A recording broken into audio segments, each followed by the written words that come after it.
What? What's up? I think he's gonna really miss me, but then he will be happy in his 5-star hotel. It's a nice hotel because, you know, I love my cat. Ronnie's gonna be like, stay, mommy, stay, go to Russia, it's okay. Since Valeria's last visit to Anne, the government has announced that the entrepreneur visa is to be scrapped and replaced. The area that we work in is incredibly political, so it changes really, really quick. Regardless of whether she's investing in her own business or someone else's, she has to act fast before the current visa deadline expires. I have decided to stick with my own business idea that I have. At least with investing in my own business, I have the full control of what is happening with my money. So I feel like it's less risky for me in a way. I know exactly each step that I'm going to make once I get the visa, if I get the visa. The regulations dictate that Valeria has to apply from her home country. So in Russia, I have to go to the home office and submit my business plan and submit all the supporting documents. And then I'm waiting for the interview. A lot of the time, you're not given any pre-warning of when they're going to interview you. Different time zone. And we don't know what time. She could be out shopping when they phone her. She could be lying in bed, like one of our other clients, when they phone you at 11:30 at night. That's a worry. I'm nervous, but I feel prepared. But you can never know with this kind of, you know, procedures. The questions that they might ask, or will they like me, will they not like me? There's a lot of variables.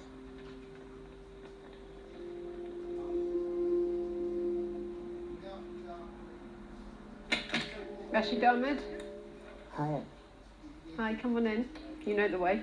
Thank you.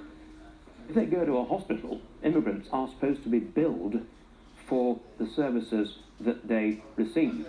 But a lot of hospitals don't believe that they should be in the position of enforcing immigration, and so don't charge them.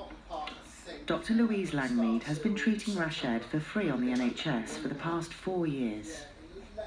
How are you doing? Not very good. His stomach pain getting worse now. Eating made the pain worse. If I don't eat anything, then I'm fine. When Rashid presented to our hospital, we treated him the same as any other patient. In an emergency, we treat everybody. It doesn't matter where you're from or what your reason for being here is. There's no discrimination in my mind as a doctor in treating patients. I'm just going to get you to come and hop up on here. A politician has a different responsibility, and I will let them get on with their job and I will get on with mine. Okay, my hand might be a bit cold. Dr. Langmead has agreed to testify on Rashid's behalf in court. Her expert opinion on the current state of his health could be key to a successful appeal. India. You've not had any fevers? No. Okay, I'm just going to tap. Rashid has got a particularly aggressive form of Crohn's disease. Pain here. Sorry, yeah. Tender, isn't it? Come and sit back down. I'm going to need to get a scan because I'm just a bit worried there might be a bit of infection in there. He had 30 to 40 centimetres of his intestine removed. He's had some really difficult times. So I'm going to see whether we can get an MRI scan urgently. If the scan shows infection, any kind of infection around the bowel, do you remember like you had before? Then sometimes we have to have the antibiotics for a long time and even sometimes more surgery. If Rashid had to leave the UK and go back to Bangladesh, he would not be able to continue on the treatments that he is currently on. Those drugs are not available in Bangladesh. You're due for your next infusion next week.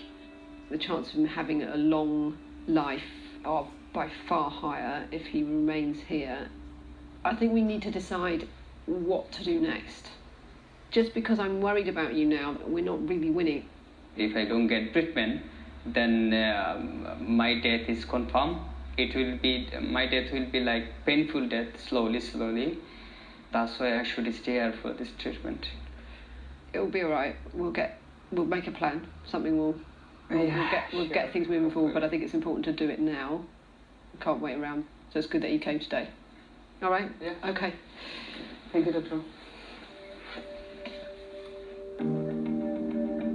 The pressure on the NHS is not because we have immigrants using the NHS. It's because of the high expectations of world-class care, which is entirely appropriate, and because of the difficulties in providing that within the amount of money available.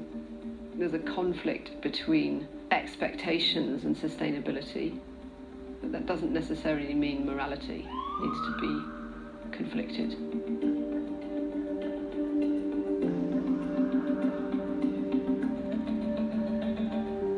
Susie, do you want a chocolate? Yes, Susie wants a Go chocolate. on then. I'm allergic, but I'll have one. No, you can open them because you've got fingernails. I've got any fingernails. She's here for the rest of her life. We're all here for the rest of our life, mate. You want one, Mike? No, I don't want one of my chocolates. You're sure, don't I? No. So, okay, deals. Let's get on with it, because you've got to be somewhere, haven't you? Mike's got just 2 days to submit further evidence that can be considered for Dillian's asylum claim. But he's found some discrepancies. All right, so this is important. You say in the police statement, right, this is not the first time I would have seen this man who shot at me. I saw him about 2 weeks ago. But in your interview record with the Home Office, it says, did you see this person's face? Yes, I did. Had you seen him before? No. All right, so that's clearly not the same, isn't it? I mean, had you seen him before or not? I had seen them before. All right. So why did you tell the Home Office that? I didn't know the person. Yeah, you did. You said you'd seen him before. I have seen him before, but that don't mean I know him. Are you lying? Are you lying to him or are you lying to them? Who are you lying to? Because it looks like you're telling them a lie, or you're telling them a lie. Yeah, but I wouldn't remember every little detail. I think you'd remember if you saw the person who shot you before. I wasn't paying attention. Well, you have to pay attention, because this is exactly how people lose their asylum claims. All right, by putting in documents that they don't really need, contradicting what they said in interviews, is really not helpful. Dillian, he does overthink things quite a lot, and he talks about various conspiracies which may or may not be true, but that has no bearing on whether or not he's going to be recognised as a refugee, and he needs to focus on that. It's important.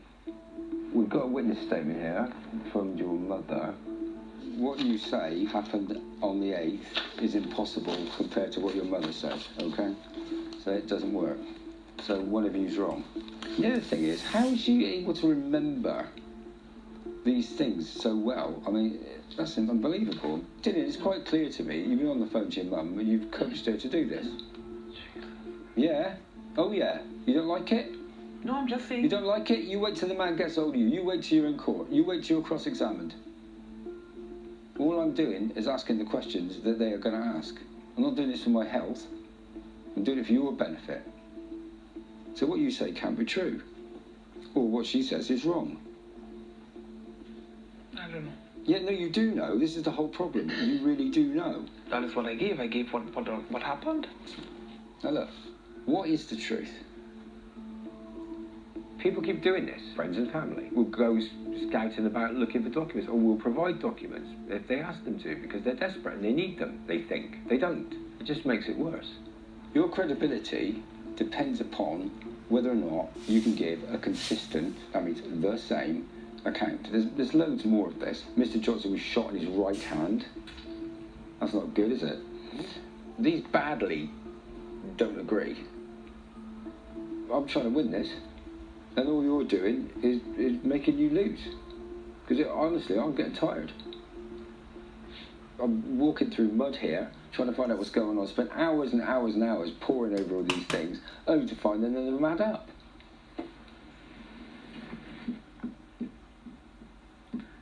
All I ask him, Mike, at this point, from what we've seen here, what should I do? What should I send in? Like What should I... Here's your asylum claim.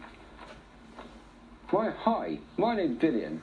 I'm a homosexual. I'm famous. I got shot. The end. That's your claim. That was your claim since January. Your version is, well, you never guess what happened was. Pages and pages of stuff years later on, conspiracies, this, that, and the other. Oh, really? Give me a break. So as a statement, You don't need a massive story. No one needs a massive story. All you need is a risk on return. Now, making stuff up and all this smoke and mirrors is not helping you. Yeah, but Mike, Even if everybody who likes you believes you, it's not going to work. Because all they're going to do at the Home Office is look at this evidence and say, this man is lying. I don't care now. That'll do me. He's refused.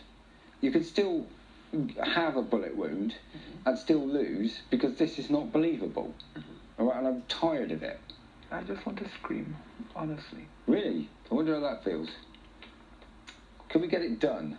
You brought this to me, my friend. He's got a lot of evidence, and it looks very much like he's prepared himself before he's come. And now he's here, we have to deal with him, whether we like it or not. We have to stop. Because time's running out. We got a couple of days. I got another 100 clients, I quite like.